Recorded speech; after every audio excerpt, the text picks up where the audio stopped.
Em estúdio está, como sempre, às quintas-feiras, Duarte Caldas, analista da IG Markets. Duarte, muito bom dia. Bom dia. Pergunto-te se acreditas que hoje, como muitos dizem, é o dia D para a zona euro, que é como quem diz, os líderes europeus vão encontrar uma solução que realmente possa conter esta crise.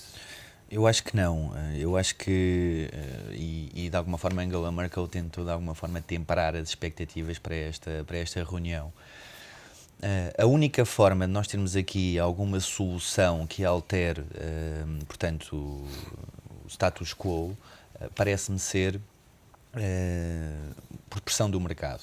Por outro lado, eu acho que a Europa não vai responder com uma solução global e uma solução que vá alterar completamente, portanto, os fundamentais desta crise portanto, se não for um plano global em que envolva todos os Estados-membros e todas as instituições europeias, não me parece que se consiga alterar a tendência desta crise, e acho que a crise terá tendência ainda para piorar.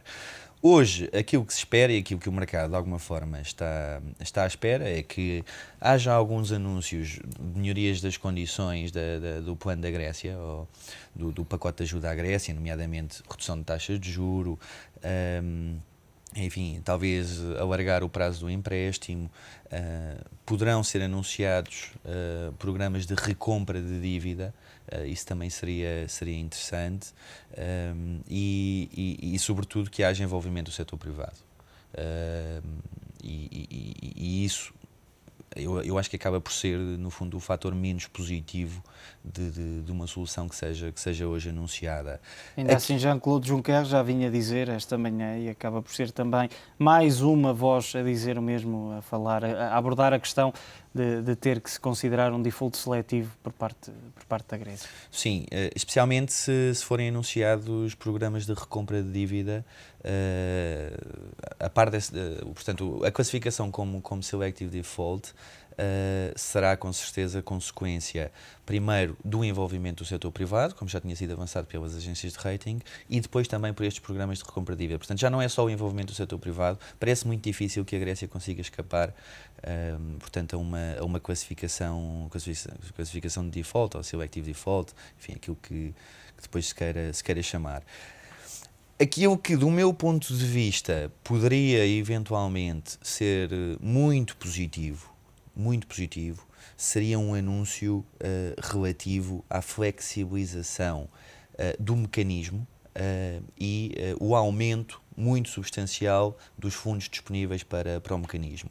Especialmente no que diz respeito, portanto, na parte da flexibilização, o programa de compra de dívida no mercado secundário seria absolutamente essencial, e na parte do aumento disponível para o mecanismo, que neste momento anda à volta dos 500 mil milhões, seria um aumento no mínimo para 1 trilhão de euros, com possibilidade no futuro aumentar para cerca de 2 trilhões, que é onde se calcula que será, no fundo, o montante necessário para, de alguma forma, estancar ou assistimos aqui a um ponto de viragem nesta crise. Destas possibilidades, e não passam disso até se ter alguma certeza, têm sido avançadas, nomeadamente a criação de uma taxa para toda a banca europeia, que entretanto esta manhã tem sido avançado pela Reuters, e a própria Bloomberg também já noticiou esse facto, que afinal terá caído por terra. Mas de todas estas possibilidades, a que acabaste de mostrar acaba por ser aquela que seria mais eficaz? Não, eu acho que não. A questão da taxa poderá dar uma ajuda, mas é mais a banca, o setor bancário neste momento está muito fragilizado, portanto, por todas Poderia vir ainda a dificultar mais a situação do setor. Isto tem que ser uma resposta. A única forma de darmos a volta a isto é termos aqui uma resposta, como eu disse ao início, portanto, de todos os países, que mostram uma união, efetivamente, e que envolva também todas as instituições europeias, nomeadamente o Banco Central Europeu, portanto, a União Europeia, e também este mecanismo que supostamente entraria em funcionamento efetivo mais em 2013.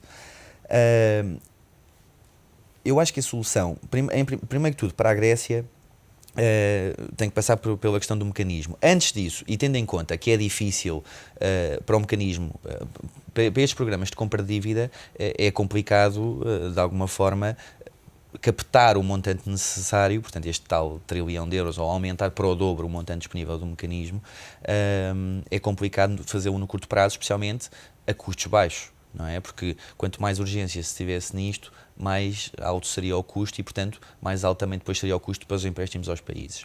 E, portanto, este mecanismo, eu diria que tem que ser aumentado, tem que ter estas condições, etc. No entretanto, o Banco Central Europeu tem que continuar com o seu programa de compra de dívida.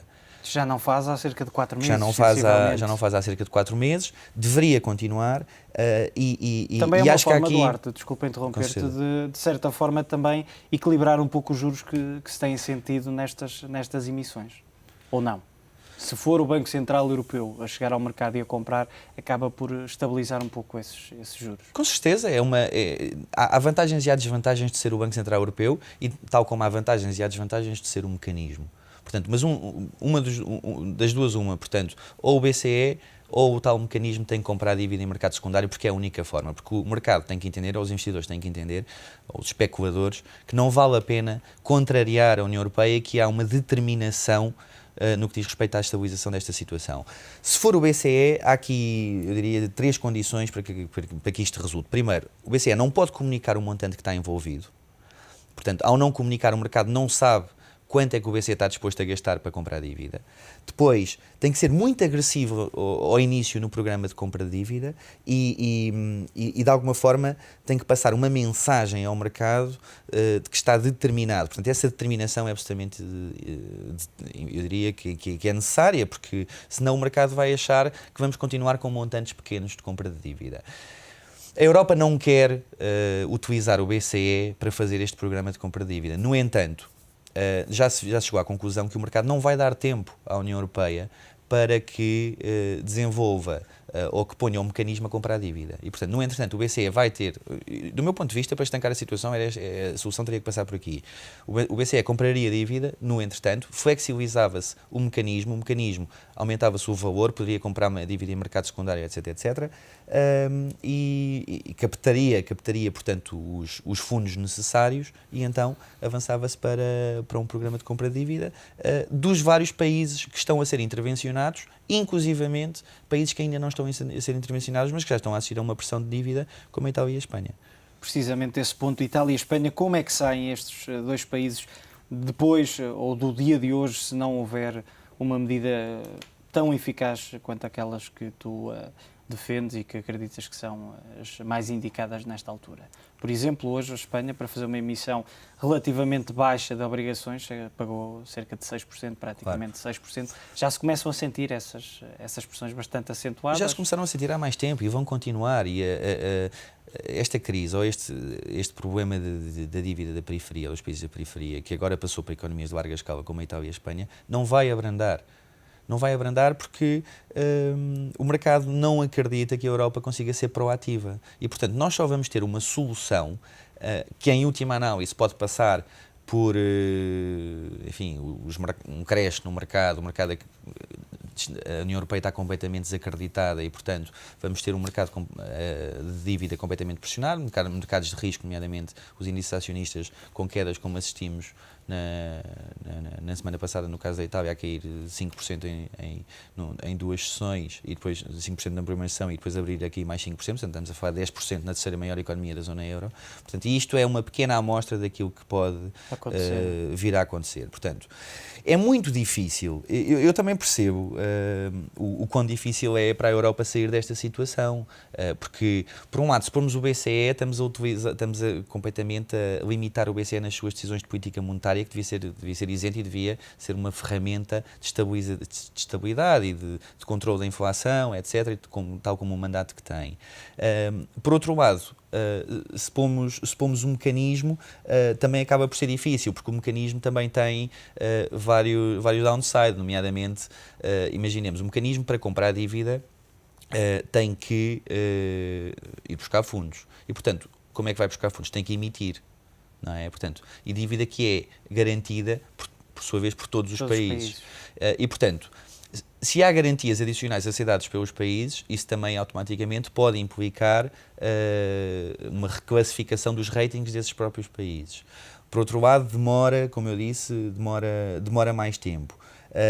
Mas, independentemente disso, uma solução, portanto, não pode ser, por um lado, tão condicionada por parte do mecanismo que de alguma forma limita ou retira soberania política aos países, do género, que é aquilo que temos assistido até agora, sempre medidas avulsas, com vários targets, etc., que de alguma forma limitam portanto, enfim, a própria atuação do país, e temos uma perda de soberania completa, com todas as medidas que têm de ser utilizadas, etc., têm de ser adotadas, programas de privatizações, enfim, os empréstimos estão muito condicionados, portanto, por esta necessidade destas medidas. Por outro lado, também não podemos ter o BCE a comprar incondicionalmente, apesar de ser essa a solução que o mercado mais quer ver. Porque, de facto, o BCE tem, na teoria, dinheiro ilimitado para poder comprar a dívida. Portanto, nós temos que arranjar aqui um meio termo, eu diria um meio termo, entre estes